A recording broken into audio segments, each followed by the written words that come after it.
अब बात करते हैं कि भाई ये हमारा जो पासवर्ड है, मेरे पासवर्ड का भी एक फॉर्मेट होना चाहिए। अभी मैं तो किसी भी फॉर्मेट में पासवर्ड भेज दूं, लेट्स से मैं 1 2 3 4 भेज दूं, अ, और ये तो वैलिड ईमेल भेज दे दूं, तो ये तो बना दे रहा है पासवर्ड, जबकि ये तो वैलिड पासवर्ड है नहीं। अब मुझे क्या करना है, पासवर्ड मेरा ठीक होना चाहिए। पासवर्ड के लिए क्या मेरा कोई यहाँ पे एनोटेशन है ऑलरेडी अवेलेबल, ऐसा दिखता है? नहीं, ऐसा तो मेरे को कुछ दिखा नहीं। तो अब हम क्या करते हैं, अब हम ना एक कस्टम एनोटेशन बनाते हैं। एनोटेशन में बोल रहा हूं, बेसिकली एक वैलिडेटर हम बनाते हैं, ठीक है। और उसको अप्लाई करते हैं और फिर देखते हैं कि क्या वो सही से काम कर रहा है नहीं कर रहा है। मतलब ये कोई बहुत अच्छा तरीका नहीं है कि भाई साहब यहाँ आपकी यूजर कंट्रोलर पे रिक्वेस्ट आई और फिर आप यूजर से गेट पासवर्ड करो और फिर उसको वैलिडेट करो। वो बहुत मजेदार सी चीज नहीं है, ठीक है। कोड भी गंदा लगेगा। तो अब हम यहाँ पे एक कस्टम एनोटेशन बनाएंगे पासवर्ड करके। हम कुछ भी नाम रख सकते हैं, लेट्स से कस्टम पासवर्ड, मैं उसका नाम रख देता हूँ, ठीक है। अब ये एनोटेशन बनाने के लिए एक काम करते हैं, मैं एक पैकेज बना लेता हूँ जिसका नाम रख लेते हैं वैलिडेटर्स, ठीक है। अब इसके अंदर पासवर्ड वैलिडेटर डालते हैं। मैंने क्या किया, मैंने ऑलरेडी लिखे हुए हैं टू सेव द टाइम। अगर मैं यहीं पे टाइप करूंगा तो थोड़ा सा वीडियो बहुत लेंदी हो जाएगा, तो मैं इन दोनों क्लासेस को यहाँ पे पेस्ट करता हूँ। ये मैंने दोनों क्लासेस पेस्ट कर दिए और ये मैं यहाँ पे इंपोर्ट कर लेता हूँ, ठीक है। अब मैं दिखाता हूँ कस्टम पासवर्ड क्या है।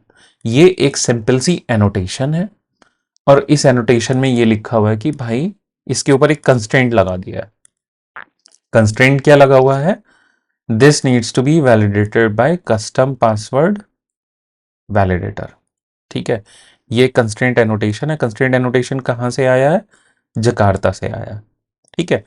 तो ये एनोटेशन जब हम लगाते हैं तो इससे ये पता चल जाता है कि जब भी एनोटेशन लगी हो तो किसी क्लास को तो लॉजिक लिखना पड़ेगा ना, कि ये एनोटेशन अगर लगी है तो करना क्या है, वो लिंक कैसे बनेगा। वो लिंक बनता है इस कंस्ट्रेंट एनोटेशन से जो कि जकार्ता से आई है, ठीक है। और एक ये पेलोड एनोटेशन जो है यहाँ पे, ये भी यहाँ से आई है। तो हमने क्या किया है, हमने एक कस्टम पासवर्ड बनाया और एक डिफॉल्ट मैसेज दे दिया है। इसके साथ हमने ग्रुप्स लगाए हैं। ग्रुप्स बहुत इंटरेस्टिंग चीज है, थोड़ा सा ध्यान रखना, देखते हैं, काम आएंगे बाद में। अब हम चलते हैं कस्टम वैलिडेटर के ऊपर और हम देखते हैं हमने इसके अंदर करा क्या है, कुछ जादू लिखा है क्या। तो जादू कुछ नहीं है, बहुत सिंपल सा कोड है कि भाई साहब ये हमने एक पैटर्न डिफाइन कर लिया, ठीक है। ये जो पासवर्ड है मेरा, ए टू उसकी लेंथ होनी चाहिए, capital A to G use होने चाहिए, स्मॉल ए टू जी, और 0 to 9 मेरे नंबर्स यूज होने चाहिए, ठीक है। और इसके अंदर मैंने लिखा है कि भाई नल हो या एम्प्टी हो तो रिटर्न कर दो कि ठीक है पासवर्ड ठीक है। मतलब अगर पासवर्ड नल नहीं है या एम्प्टी नहीं है, आया है अगर कुछ, ठीक है, तो मेरा उसका पैटर्न मैच कराओ। और अगर नहीं मैच हो रहा है तो यहां से इस वैलिड से फॉल्स रिटर्न कर देगा ये, ठीक है। अब मैं देखता हूं कि ये काम कैसे करता है। उसके लिए मुझे एप्लीकेशन मैंने रीस्टार्ट कर लिया और अब मैं जाता हूं वापस से अपने रिक्वेस्ट पे और मैं यहाँ पे फिर से रिक्वेस्ट भेजूंगा with this wrong password. Okay, इसने मेरे को बोल दिया इनवैलिड पासवर्ड। अब मैं एक काम करता हूँ, इसको मैं सिक्योर्ड पासवर्ड करके 1 2 3 4 करके लिख देता हूँ, ठीक है। और अब मैं फिर से रिक्वेस्ट भेजता हूँ और देखता हूँ क्या हुआ। ओके, तो इसने मेरा अब बना दिया। तो मतलब मेरा वो जो कस्टम वैलिडेशन जो मैंने बनाया था वो काम कर रहा है, ठीक। अब हम चलते हैं थोड़ा सा advanced usages of validation framework, बहुत ज्यादा नहीं है, ठीक, लेकिन ध्यान से देखना, मजा आएगा। अब मैं ये मेरा अपडेट यूजर मेथड है, ठीक है। और ये मेरा एक ऑब्जेक्ट है, यूजर रिक्वेस्ट अपडेट ऑब्जेक्ट, ठीक। इसका स्ट्रक्चर एग्जैक्टली सेम है यूजर रिक्वेस्ट की तरह। अब मैं कोई भी यूजर को अपडेट अगर करना चाहता हूं तो मैं अपडेट एपीआई को यूज करूंगा, ठीक है। तो मैंने यहां पे देखो ये कि ये यूजर तो बनाया ही था हम लोगों ने, तो एक यूजर बन गया था। अब मैं एक काम करता हूं, मैं इस यूज़र को अपडेट करने की कोशिश करूँगा। क्या करें बताओ? इसका इसका ईमेल आईडी बदल दें, test2 कर दें, और डेटाबेस में अगर हम देखें अभी क्या पड़ा हुआ है, तो test@feedme कोड पड़ा हुआ है। अब हम चाहते हैं कि हम इसको test2 कर दें। ठीक है, कर देते हैं। मैं इसका लास्ट, अब इसमें है क्या कि मेरे को जो जो फील्ड अपडेट करने हैं मैं वही भेजूंगा। ठीक है, और ये जो फील्ड्स थे ये मेरे अपडेट की ज़रूरत थी नहीं, सेम ही थे, मैंने भेज दिए, बट उसने हैंडल कर लिया। बट फॉर एग्जाम्पल मैं पासवर्ड नहीं भेजना चाहता हूँ, तो इसने मेरे को देखो रिस्पॉन्स में क्या दिया, इसने पासवर्ड मेरा अपडेट नहीं किया, इसने मेरा बाकी चीज़ें अपडेट कर दी होंगी। मैं इसको test3 करता हूँ और फिर से रिक्वेस्ट भेजता हूँ, तो इसने देखो ईमेल आईडी अपडेट कर दी, बाकी सारी डिटेल्स ऑब्जेक्ट की वैसे के वैसे ही रखी। अब एक काम करते हैं, मैं आईडी नहीं भेजता हूँ और फिर देखते हैं क्या होता है। ओके, इसने तो भाई बहुत गंदी सी एक्सेप्शन दे दी, invalid data access API usage exception. इसने तो बोल दिया कि given ID must not be null. तो आईडी तो बहुत मैंडेटरी है इसमें, और इसने आईडी क्यों फेल की होगी? क्योंकि जब मेरी रिक्वेस्ट यहाँ आती है यूज़र कंट्रोलर पे, और जब वो अपडेट यूज़र करने चाहता है, तो सबसे पहले वो क्या कर रहा है? फाइंड बाय आईडी कर रहा है। इसने नल भेजा होगा और इसको ये यूज़र तो भाई यहाँ मिलेगा नहीं, और इसने इलीगल आर्ग्यूमेंट एक्सेप्शन फेंक दी। ठीक है, और invalid data access API usage exception, और इसने, अच्छा इसने देखो ये परसिस्टेंस लेयर, मतलब हम हाइबरनेट लेयर पे पहुंच गए, परसिस्ट जहां पे कर रहे थे या जहां पे गेट कर रहे थे वहां से ये एरर मेरी आई है, और given ID must not B. ठीक, अब क्या किया जाए इसका? तो इसका सिंपल सा तरीका है भाई, एक काम करते हैं, हम जो हमारा यूज़र रिक्वेस्ट अपडेट है इसके ऊपर हम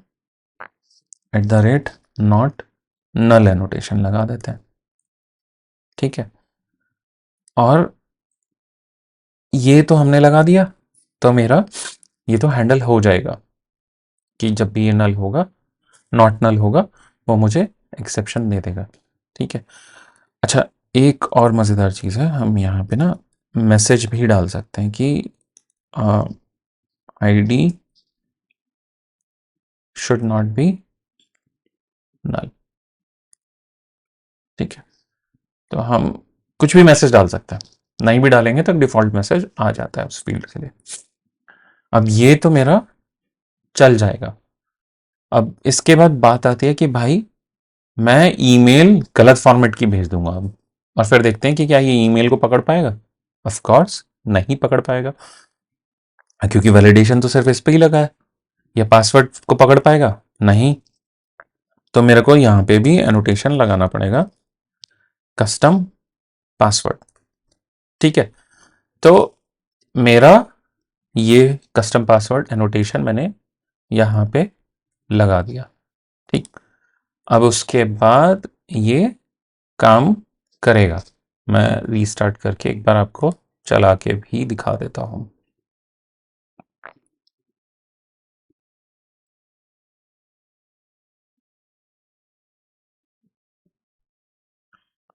ये हम यूज़र क्रिएट कर लेते हैं, और इसके बाद सेम यूज़र को हम अपडेट करने की कोशिश करेंगे, और हम ओके, हमको आईडी देना होता है ना, लेकिन हमने यहाँ पे आईडी नहीं दिया। ठीक है, तो देखते हैं क्या होगा।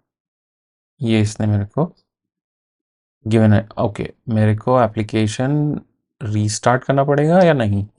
नहीं, प्रॉब्लम पता है कहाँ पे है? हमने यूज़र कंट्रोलर के अंदर यहाँ पर तो इसको बोला ही नहीं कि ये मेरे को ऑब्जेक्ट वैलिड चाहिए,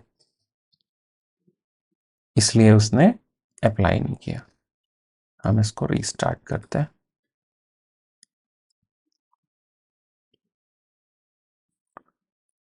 और अब भेजते हैं रिक्वेस्ट,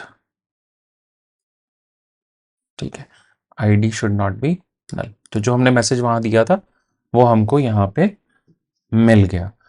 अब एक काम करते हैं, इसके अंदर एक ऐसा ऑब्जेक्ट डालते हैं जिसकी आईडी हो। ये मेरा करेक्ट ऑब्जेक्ट है और मैंने पासवर्ड पे एक चेक लगाया हुआ है, ठीक है। मैं एक काम करता हूँ, इसको 1 2 3 कर देता हूँ और देखते हैं कि पासवर्ड वाला चेक एप्लीकेबल होता है कि नहीं। तो इसने बोल दिया कि इनवैलिड पासवर्ड, ठीक। तो ये सब तो सही चल रहा है, लेकिन दिक्कत क्या है? दिक्कत कुछ नहीं है। बात यह है कि भाई तुमने जो एनोटेशंस यहाँ यूज किए थे वो सारे एनोटेशंस तुमको यहाँ भी यूज करने पड़ेंगे।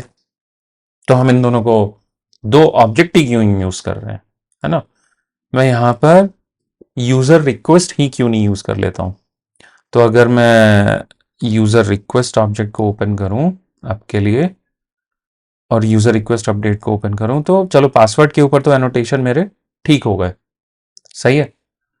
लेकिन भाई साहब ये बताओ, ये जो यूजर रिक्वेस्ट है इसके ऊपर तो आईडी जो है मेरे को नल अलाउ करनी है और यहां मेरे को नल अलाउ नहीं करनी है। अब क्या किया जाए?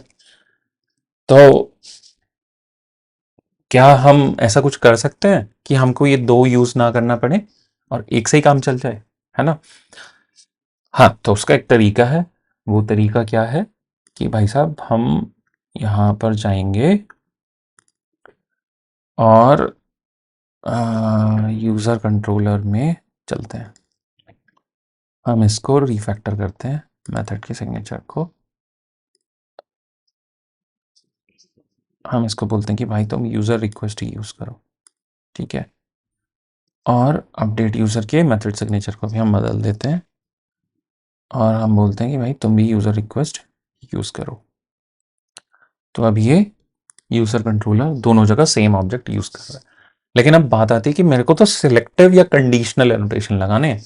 ये जो नॉट नल वाला कंडीशन है मेरा यूज़र रिक्वेस्ट के ऊपर, ये कंडीशनली चलना चाहिए। जब मैं क्रिएट कर रहा हूं तब तो ये नॉट नल अलाउ होना चाहिए, और जब मैं नहीं कर रहा हूं या जब मैं अपडेट कर रहा हूं तब ये मेरे को मैंडेटरी होना चाहिए, ठीक है। तो उसके लिए स्प्रिंग कहता है कि भाई आ, मेरे पास एक सॉल्यूशन है इसका, सिंपल सा सॉल्यूशन है, कुछ कॉम्प्लेक्स नहीं है। तुम एक काम करो, तुम इसके ऊपर एनोटेशन लगा दो, ऐसा नॉट नल, और तुम हर एनोटेशन के साथ भाई ग्रुप्स लगा सकते हो, ठीक है। अब ग्रुप्स क्या होते हैं? ग्रुप ये होते हैं कि भाई तुम इसको ग्रुप कर सकते हो, या ये जितने वैलिडेशन है तुम उनको ग्रुप कर सकते हो एक ग्रुप के साथ, ठीक है। तो मैं एक काम करता हूं, मैं पहले दिखाता हूं कि ग्रुप्स होते कैसे हैं। तो यहां पे जाएंगे हम और एक नया पैकेज बना लेते हैं और पैकेज का नाम रखेंगे वैलिडेशन ग्रुप्स, ठीक है। तो मैंने ऑलरेडी बना के रखे हैं दो वैलिडेशन ग्रुप्स, जिनको मैं कॉपी पेस्ट कर लेता हूं। ये मेरे आ गए यहाँ पे। ये मेरा क्रिएट ग्रुप है, तो कुछ नहीं है भाई, सिंपल सा एक इंटरफेस है ब्लैंक, और एक ये इंटरफेस है। अब मैं एक काम करता हूँ, मैं यहाँ पे जाता हूँ अपडेट ग्रुप, अपडेट ग्रुप, ठीक है। ये नॉट नल जो है ये अपडेट ग्रुप पे ही चलना चाहिए, ठीक है, क्रिएट ग्रुप पे नहीं चलना चाहिए, राइट। और इसी तरीके से हम क्या कर सकते हैं, इन एनोटेशंस को कॉम्प्लेक्स वे में ग्रुप कर सकते हैं। तो ये देखो, ये कस्टम पासवर्ड एनोटेशन थी, ये मैंने ग्रुप कर दी। तो ये एनोटेशन या ये वैलिडेशन कब कब अप्लाई होगा? जब भी मैं क्रिएट ग्रुप चलाऊंगा या अपडेट ग्रुप चलाऊंगा, ठीक है। नॉट नल ये सिर्फ तब एप्लीकेबल होगा जब मैं क्रिएट ग्रुप चलाऊंगा। तो जब मैं क्रिएट करूंगा तब तो ये नल आ सकता है, ठीक है। सॉरी, जब मैं क्रिएट करूंगा तब ये नल नहीं होना चाहिए, पर जब मैं अपडेट ग्रुप करूंगा तो ये अपडेट ग्रुप के साथ ये एनोटेशन नहीं टेस्ट होना चाहिए। मैं ये चाहता हूं अभी के लिए, ठीक है। तो ये मैंने ग्रुप्स तो बना लिए, अब ये ग्रुप्स अप्लाई कैसे होंगे? तो उसके लिए सिंपल सा तरीका है, हम अपने यूजर कंट्रोलर पे चलते हैं और ये जो हमने जकार्ता का एनोटेशन लगाया हुआ था ना वैलिड, इसकी जगह हम स्प्रिंग का एक एनोटेशन यूज करते हैं। ठीक है, again it is backed by the starter. और जब मैं वैलिडेटेड लगाता हूं तो मैं इस पे ग्रुप का नाम भी बता सकता हूं कि भाई यूजर, मेरे ग्रुप का नाम क्या है, क्रिएट ग्रुप नाम है। ठीक है, क्रिएट ग्रुप के साथ।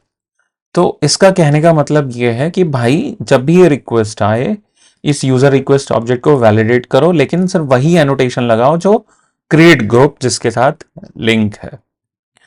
सेम मैं अगर इसको यहां पे चेंज कर दूं विद द वैलिडेटेड एनोटेशन, और मैं इसको बोल दूं कि तुम अपडेट ग्रुप वाले सारे एनोटेशन वैलिडेट करना इस पे। ठीक है, और अब रीस्टार्ट कर लेते हैं और हम सिंपल सा टेस्ट करके देखेंगे कि ये जो मेरी यूजर रिक्वेस्ट आएगी उस पे ये जो आईडी वाला चेक है, नॉट नल वाला जो चेक है, ये सिर्फ और सिर्फ मेरा अपडेट के साथ चलना चाहिए। ठीक है, तो ये मेरी रिक्वेस्ट आई और ये मैंने भेजी, और ठीक है, तो मैंने अभी आईडी नहीं भेजी थी और इसने आईडी जनरेट कर दी, कोई एरर नहीं दी। अब मैं एक काम करता हूं, सेम रिक्वेस्ट यहां पे कर लेता हूं कॉपी पेस्ट, या मैं यहां से आईडी हटा देता हूं और मैं इसको भेजता हूं अपडेट के लिए टेस्ट टू के भाई ये सारे फील्ड्स जो हैं इनको अपडेट कर दो। ओके, तो भाई देखो इसने क्या किया, इसने इनवैलिड पासवर्ड की एनोटेशन भी अप्लाई कर दी और ID must not be null इसने अप्लाई कर दी है। तो समझ में आया क्रिएट ग्रुप कैसे चलता है ना। तो ये तो हुआ क्रिएट ग्रुप का यूसेज, और जिसका फायदा क्या है, अननेसेसरी ये जो इतने सारे पोजोस बने रहते हैं, भर जाता है प्रोजेक्ट हमारा, उन सब की जरूरत नहीं है। तो यूजर रिक्वेस्ट अपडेट, इसकी जरूरत ही नहीं है, we can delete it safely. हमारा कोड भी सिंपल रहेगा, लाइट रहेगा। ठीक, और हमें एक ही जगह पे क्लैरिटी रहेगी कि मेरे को कब वैलिडेशन होता है कब नहीं होता है, 10 जगह जाके चेक करने की कोई जरूरत नहीं है। तो ये इसका एक फायदा है।